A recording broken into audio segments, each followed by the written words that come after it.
Oh, greetings, everyone. I am Leslie Waterhouse with the Anoka, Blaine, Coon Rapids Area League of Women Voters, and thank you for joining us for our virtual program meeting this evening to talk about the Coon Rapids Recycling Center and recycling in Anoka County. Also, thank you to QCTV for recording this program for future viewing and broadcasting.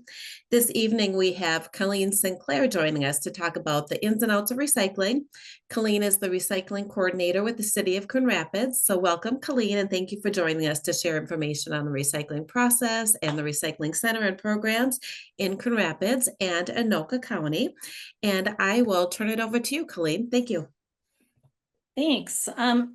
So yeah, I run the recycling center, and I have kind of just some notes of, I guess, some improvements, changes we've made over the last couple of years. And so I'll start with that, and then kind of circle down into some different changes. A lot of it kind of circles into, it can overlap with other things. So I guess if you have questions, make a note of them. And I'll do my best to not get off track, but I'm a talker, so it's easy for me to get off the beaten path. So I'm not sure if all of you have been to my site or not. We remodeled. It was like 23, 24 is when spring of 24 is when we finished. We have added 130-foot building to the property. And within that, we were able to kind of change around a little bit of what we were doing. So we have, the building is split up into 3 sections. So for the 20 years that I've been there prior, just shy of 20 years, for most of those years, we would store all of our baled materials outside. So under the snow, the rain, definitely not ideal. Having it inside now and having those bales covered and protected from the elements of the weather gives us a lot more market opportunities for like the shredded paper, the cardboard, things like that. So everything that we bale and that has to stay dry has a nice big space now to keep it stored. It also allowed us to expand our styrofoam program. So for anyone who has been to the center and has been there over the years of how we've changed, that program used to be stuffed into a tiny little garage. And now we have I still wish it was bigger, but we have a much larger area that we can do more styrofoam recycling. And so we're able to work with a lot more businesses to do their styrofoam programs. Excuse me. And so that area is bigger, and then we have added on a reuse room. And so that reuse room, the purpose of that room is to take in the materials. A lot of people will bring in items that they believe is recyclable to find out that they're not, or they are recyclable. We think we can try to get a reuse piece out of it before we recycle it. And so we're starting it off in one phase, moving it into different phases over the time. But it started off basically with our staff. That room is stocked with the items that come in that we believe have worth for someone else to use. In the beginning stages, it wasn't for the community to bring items in. We don't want to be a thrift store. We don't want the quantity of a thrift store. But in this next phase, we're going to slowly move into allowing residents to bring in small amounts of items. So we don't want and then we have to be very strategic on how we market new programs, because if we do it wrong, it's really hard to reverse it or back people up into trying to do something different. And so we are really carefully thinking through how to enter this next phase where we're going to allow the residents to bring us, a small amount of items that they believe would be a good fit for that room. So stay tuned for that change to come. Excuse me, I'm coming off of a cold myself, so excuse me if I get frogs in my throat here and there. So we were fortunate enough to get a Green Corps member. So a Green Corps is an AmeriCorps program. And we have had, we applied last year and got one, and this year we have a second one. It's a partnership between myself and the sustainability department at the city. And so we share Kate. For me, this last year, her sole program that she was working in was organics.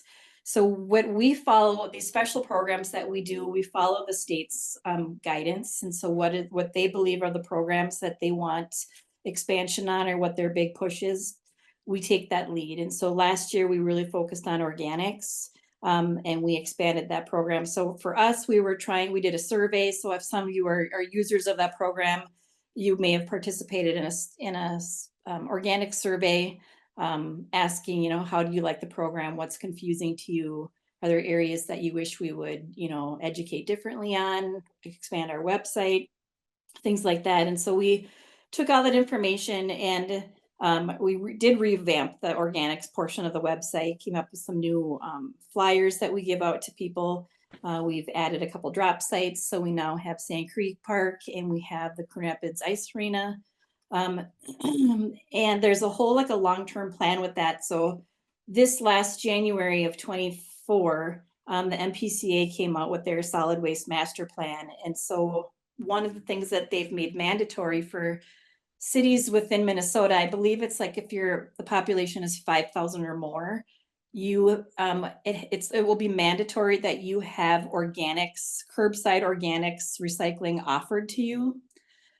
And so we have till the year 2030, I believe, to get that in place. So we have 4 more years to work on that. And basically what that will mean is that you will have the opportunity to recycle organics curbside. Now, organics is classified as a recyclable, so it will be treated as such. So right now you all pay for recycling, whether you recycle or not.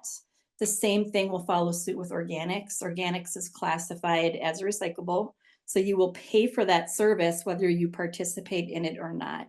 So it will start out the exact same way that recycling did many, many years ago.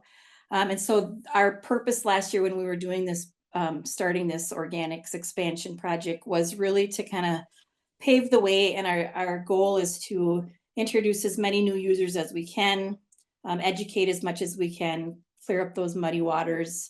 We're really trying to be transparent on it. And so we'll continue that over the years until we're ready to launch. I don't know when that will be. We're working with the waste haulers because they have to buy more trucks, more equipment, more staffing, which all of those things that have challenges for them. I'm kind of letting them set the pace a little bit on that. We'll give them some time to put those things together, but then every city will roll it out probably a little bit differently of when they do that, but it will be mandatory for everybody. So year 2 of our Green Corps, right now we're working again off that solid waste master plan through the state, and we're focusing on waste reduction. So we're sticking with organics, but we're expanding it a little bit more, and we're going into those areas of reuse. We're putting a lot of work into the reuse facet. And so we have got some new things that we're working on that we'll be pulling out here this winter. So we've got we're trying to put a little bit of a different spin and put our own spin on some things. But we've got some swaps coming up. So big swap meets are a big thing all of a sudden, and they've kind of been under the radar. I think a lot of residents and cities that do them without wanting the city to get involved, because of course, when you do something at a city level, there's red tape, there's permits, there's rules you have to follow.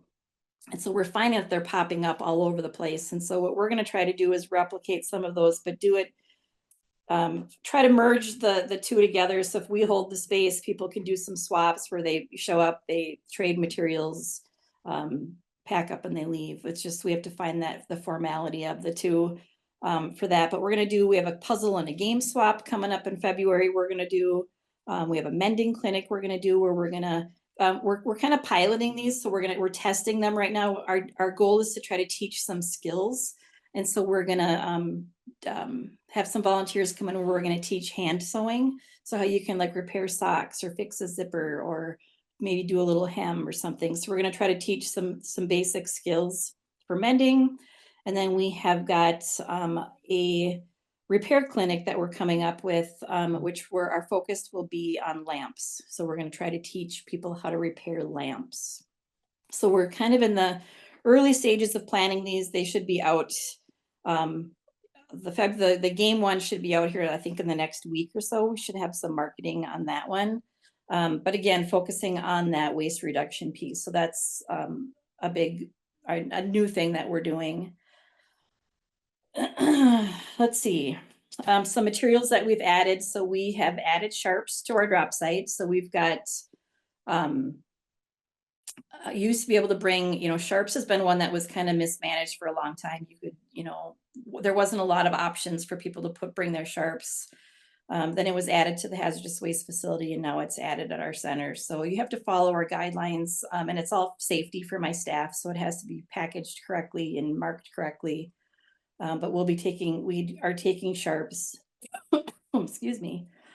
We added our odds and ends program. And so what that basically is a shipping container with a lot of shelving in like plastic containers in there. And so the goal in there, that's a lot of specialty items. So we partner with a couple different groups, and we're always looking for more opportunities. And so we've got TerraCycle, which we do everything from toothpaste recycling, deodorant, dental floss, tennis shoes, American flags, pencils and markers. We've got a bunch of pet supplies. We've got some new ones coming in, like coffee pods and corks, and anything that I can find that's free, that doesn't cost, and we're able to bring it in and manage. We do some tools and like hair dryers, things like that. So we have those specialty items where we're bringing those in, and we can get those out of the waste stream as well.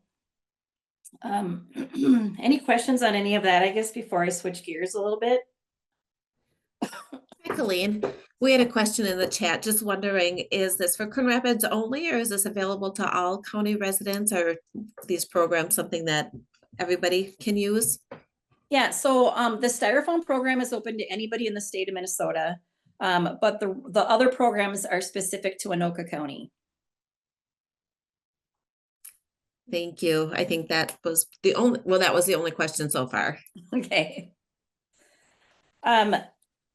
So when it comes to recycling, what we so there's this big committee that meets once a month, and it's city, county, state. It's going to be recycling industry leaders. It's quite the group. There's hundreds of us that meet. And what we talk about is we want everybody to be on the same page. So we want to be able to have the same signage, the same rules, the same guidelines, same terminology. So we want you to be able to go from Hennepin County to Washington County to Dakota County, Anoka County, all of us, and you should see similar things when it comes to what you can do for recycling that's out and about. So if you pay attention when you're out in all those areas, you should see those similarities that are across the board. So while we may have different waste haulers and different recycling companies that we use, when it comes to what you recycle at home, school, work, that should all be the same. And so we work really tight as a team to try to come up with what will that be? When do we recognize when we want to make a change? And then if we notice that something that comes up, that kind of as just somebody who's out and about in the community, you see different things and you're like, oh, I think the most recent couple that I remember causing a big stir was the Domino's pizza boxes that said recycle me all over the top of them. The other one was, I think it was one of the toothpaste tubes that had a great big recycle me symbol on those. And so those are things that when they come out, it kind of goes against everything that we as at this big state level say, you can't just throw that message on something and say that it works. It has to work with the markets. It has to work with that area. And so I believe a few of those actually had some lawsuits in them. I think the toothpaste one had a lawsuit attached to it. And so where a company has to really be thinking about, what messages they're putting on that packaging, because now as a city staffer, I get those phone calls that say, hey, what do you mean this piece of box is recyclable? Because for years we've been telling you it's not. And so now we have to field those questions as to, well, why was it and what changed and why? Because what I find in my role is that if I tell you no, for somebody who wants to recycle, you're not okay with just hearing no, you want to know why. So we work really hard as to trying to put that why behind it. And so of bringing that education in and really stomping out the rumors and all, all these different things, but also catching each other on something that, someone may sit in an office somewhere and create some rules, but when I work with the community, it's kind of the boots on the ground. I hear their interpretation of that, and I hear where they have got some confusion or misinterpretation, or might not understand how it was written. And so a lot of that is to, working with the community to explain what that was. And then in turn of doing that, I have a different perspective, so then I can bring that back to the group and say, from the people that I've talked to, here's why that's confusing. And sometimes then we will, is that just a small group of people who were confusing, or was many of us confused about it? So then we can go ahead and change how we're marketing and educating something. And we had that come up oddly. It was on a whim. It just, this education that we all agree to use in January, we were supposed to educate that you could put Christmas trees and wreaths in the curbside organics programs. And I was like, well, wait a minute. The picture that they had was an artificial Christmas tree. It was a wreath with all of the embellishments on it. And I'm like, you can't put that in our drop off programs. Like, it's not allowed. We don't have the space. So it's catching little things like that and then trying to like pedal backwards and fix them before, people get too confused. So that's kind of what happens in this group. And so that's how we tackled some of these questions or this confusion and determine what we're going to work on next. There is, one of the things that we've been batting around with a little bit, and it sometimes we notice a change and something that we think, oh, that's an easy thing. And we know that those who recycle will be really excited about it, but we then have to think about how are you going to educate this, and is it easily educatable? And if it's not, do you pull it back because it's going to have too many interpretations? And there's one thing that we've all been kind of sitting on for the last like 6 months, and that's, paper recycling. So there's this, it used to be anything that went in the fridge, freezer. We always said fridge, freezer, forget it. And so now there's this chatter about, well, if food's not touching it, like the butter container or the frozen dinner container, if food is not directly touching it, can you still recycle it? And the answer, what we're finding is yes. But how do you give that message out there to not cause the confusion in the areas we don't want it? So that's one of the things that is kind of on that forefront of something that's coming. We're just working on the right education and introduction to the groups. Any questions yet? Yeah, I do have a couple other ones. One was just for clarification, if the curbside organics was only Coon Rapids, or is that also Anoka County with curbside organics So collection? the curbside organics program, that is a state mandated thing. So if your city is I believe it's 5,000 population or larger, it will be mandatory for your city to offer it, which will mean you pay for it whether you use it or not. So we anticipate it being, it's going to rip, a lot of waves are going to come from this one. A lot of upset people who don't, their trash bills are going up. There's a lot of changes that are happening. And this will be one more that's going to cause a little bit of people to stir. Some big changes. Yeah. And then there was a question to explain a little bit more about the swap. Could you swaps a bit more? Yeah. So, And this all came, I had a resident of Coon Rapids who came to me one day, and we talked on the phone, and she had gone to a swap that somebody held in Maple Grove. And it was, they pick an empty parking lot and you show up with your car, truck worth of stuff, you set it out, people trade, take what they want, leave, get whatever. And at the end of the night, everybody picks up, cleans up nicely, and goes on their merry way.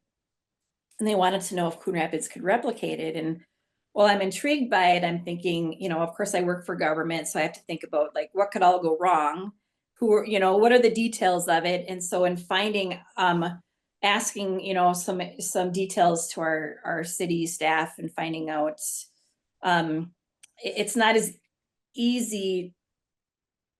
It's easy to go, like if you're wanting to do it under the radar, If you get caught though, there's all those fines and problems, but what we're trying to do is we want to be able to take away that piece of it. So if I can find the site and I'm going to say we're going to hold that available spot once a month for a year, and then whoever wants to use it, we would staff it with a volunteer. We're still working kind of through the details of it, but basically what it allows you to do is to basically give stuff to each other. So you bring the items you don't want anymore, someone else brings items they don't want anymore, and then you can trade. So it saves our waste. It gives things a second life if there's life left in them, and it's becoming one of those real, I don't want to say trendy, but we're seeing them pop up all over the place. Oddly enough, they're not city sponsored. They're not sponsored by anybody. They're just kind of done on the residential level where they just kind of happen. My fear with that though is once cities in their staff hear about them, they're gonna become regulated really quickly.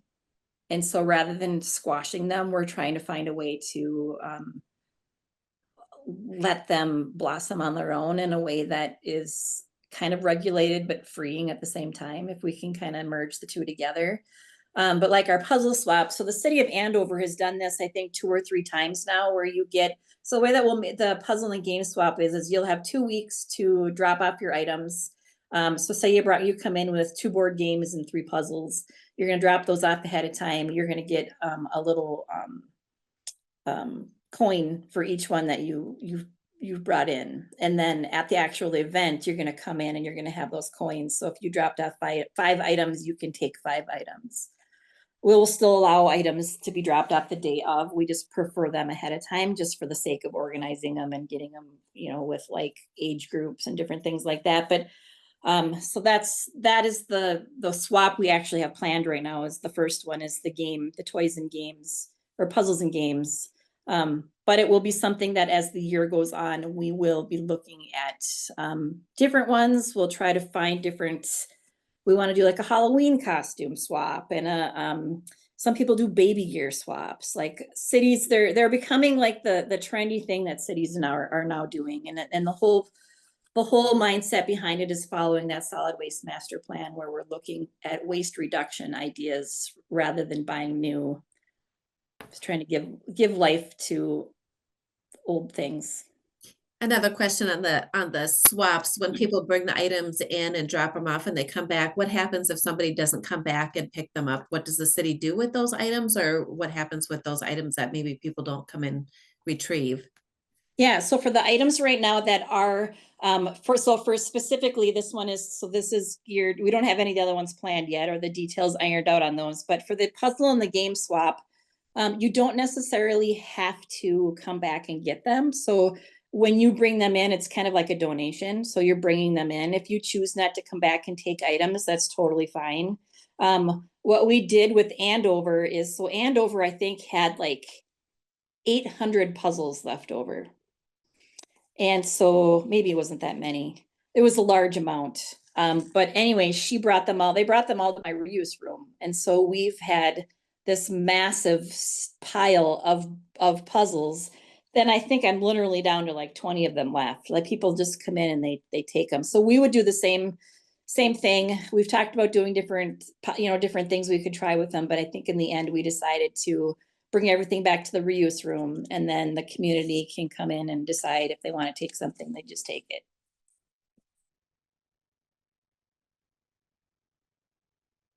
I think that was all the questions for right now. One of the other questions actually, where can people find out some information on these programs? Would they go to Coon Rapids website or Anoka County, but where would they go to kind of find some of those answers? Yeah, so everything is on our city website. So if you go to coonrapidsmn.gov, and you go to the bottom of the page, you'll see a little square with the recycling symbol in it. That will bring you to our pages. I believe in the next couple of weeks, my section on the website will be updated. They're going to be working on those pages, but everything is housed there. And so you can also subscribe to like a monthly email that we send out that's specifically about recycling. We have a city Facebook page that posts about our events. I think the puzzle and the game swap event was gonna come out this week on social media. Um, I know that one was, I think, the first one on the list, but yeah, everything should be on the website. Couple other questions. One was when people participate in the organic recycling, do they then have the opportunity to get compost for their own gardens? So the one at our recycling center, yes. So we've done it for a few years now where if you're signed up for the program, you can get 1 bag of compost. So I think this last year we brought in like 300 bags. So it's not, and I think right now we've got like almost 900 users. So not everybody gets one. It's kind of first come, first serve as they until they're out. But every time that we've done them, we haven't like, I think the last couple weeks of having them, we let people come back and get a second bag because they didn't all go. So we'll do the same thing this spring. As soon as we're at the mercy of the organics processing sites. And so until their piles have unthawed and all their bagged material is ready to go, that's when we'll get our delivery. And so everyone always asks way earlier than we actually can get it. It's usually the first couple weeks of April is when we'll, excuse me, when we'll get that compost. But yes, I plan on bringing it back again this year. Perfect. The one suggestion was sometimes schools are looking to add puzzles to their school media centers as that just came in the comments about Oh, that's a good idea. compost. Yeah. Yeah. And then another question was, do you participate in the Anoka County Recycling Ambassador Program? So we here's kind of how that works. So they have the recycling ambassador program, the class that you can take. However, so one of the requirements for those who take the class is that you're supposed to volunteer so many hours. And so one of the areas that they struggle with is getting the people actually to follow up and do their hours. So we're always there as a resource for people to volunteer and use their hours at our facility. However, it's an area that of the program that struggles is getting the people to do the work. So yes, I work with them. Sometimes I present depending on the topic. They'll have me come in or do their Zoom or whatever they're doing. I do work with the county very closely on it on a lot of things. But yeah, the volunteer piece of it is a tough one. And then just another question about some informational outreach that you do. Do you do outreach in the neighborhood communities like Andover Fun Fest in July or any events like that? So we stick within our cities. So for me, all my events for education that I participate in are all in my own city. So in Anoka County, every city has a recycling coordinator, and we all receive the same grant funding. It's just those cities decide how they're gonna spend that money and what programs they're gonna support or promote within. And so I only participate in city events, my own city schools. Like I don't leave Coon Rapids unless I'm helping. Like sometimes I work with Andover on some of theirs, or she'll come and work with me, or sometimes we'll support Blaine in one of their programs, or we've partnered in the past where we've done a program together. So that does happen, but primarily we all work within our own cities. And is the grant funding something else that you could talk a little bit about or share a little bit about, like where the grant funding comes from? Is it something that you apply for annually? Where does that come in from and how is it applied for or received? Yeah, so every year we apply for funding for our cities, and then it's based on population. So I think there's like a $10,000 base, and then it's so much per household is how the funding that you apply for as our base, and then you can apply for additional funding based on different things like, are you going to have a curbside organics program? Are you going to have a recycling drop-off center? There's certain things that you can do that you can apply and qualify for additional funding for. So the funding comes from the tax on trash, basically, to simplify it. So when you pay your trash bill, there's a solid waste charge that's on there. That is the charge that funds all of our grant programs. And so that's where we get our money. And so it comes through the state, but is filtered through the county, if that makes sense. And then the county will disperse it to us twice a year. We do reporting. So every penny we spend, every pound we take in, we report that to the county and the state, because we have to all be accountable for the items that if we say we're recycling them, we have to recycle them. We have to prove that we're recycling them. So yeah, so that's where the funding comes from. But yeah, every city can so we all have agreements with Anoka County on that funding. And as long as we follow the criteria, so they kind of give us the umbrella and the rules of what we can and can't spend that funding on. Within that, we get to kind of specialize it to what we want to do. So I'm one of the only full-time recycling coordinators in Anoka County. And so everyone else is part-time, or they do 3 other jobs formally plus recycling coordinators. So in Coon Rapids, we're set up quite nicely because 1, I'm a full-time coordinator. 2, we have a full-time recycling center. And the big missing piece that some cities really struggle with is we have a lot of support from our city staff and our city council. So that city council piece is what one city can do. And like some people will say, well, why doesn't my city do this? Or basically it comes down to support and what their city wants to, I guess, bring in. So another question was, if you could list some of the items your center takes from Anoka residents that are not recycled at the curb or other city recycling centers. Sure. So one of our big items that we do that I think one of the only ones in the state that do is styrofoam. So we take in the block and shape styrofoam. We take in the styrofoam food packaging. So like the clamshells that you get from restaurants. It has to be clean, dry, white, no tape, stickers, anything like that on there. That's one of our big draws. We get a lot of people who bring that in, businesses as well. Gosh, now I got to go through my list and think. So we do like mattresses, everything that we do all day, every day. Whenever we open, we don't do special events. The only special event that we're going to do is paper shredding. We do that quarterly because we have shredders on site that people can come in and shred their own stuff if they want. So we do mattresses, we do appliances, electronics, paint recycling.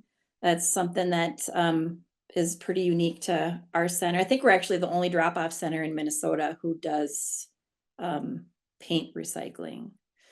What else do we have? Our scrap metal, we've got bikes, propane tanks. We just started taking the 1-pounders. Those haven't been taken, and we now do the recycling of VCR tapes, DVDs, and their cases, tires. I said the 1-pound propane tanks. I should have brought my brochure home so I could read everything off. We try to be as unique as we can. That's the hard part, is I go through my own list in my head and I think, what else do we take? And then I forget half the stuff that we take in. Plastic bags. And if any of your programs or schools, so we are a drop site. So there's a program through, right now I can't think of what it's called, where people can get free park benches for collecting plastic bags. We're a drop site for those. So a lot of people will bring us their big plastic bag loads. A lot of schools that participate in that program. I know I'm missing so many things and I just can't even think of it right now. Of the unique stuff.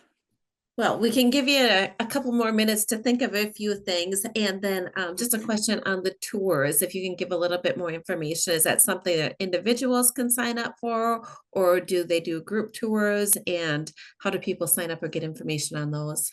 Yeah, so we have a link on our website. So if you're interested in doing a tour, if it's just one person or if it's 5 people or a group, I usually cap tours at like 40 people at the most. Unless it's a day that we're not open, then I will entertain a bigger group. But otherwise, I try to keep my tours capped at like between 35 and 40, especially if there's going to be any kids involved. We do a lot of homeschool groups and schools that will come through. They just get hard because we're a smaller site, and when we're open, we have to just make sure safety is at the utmost thing. And so if you want a tour, just you can sign up online or send me an email or call me. I don't do any on the weekends unless it's something very specific. I try to do them all during the business hours that I'm there.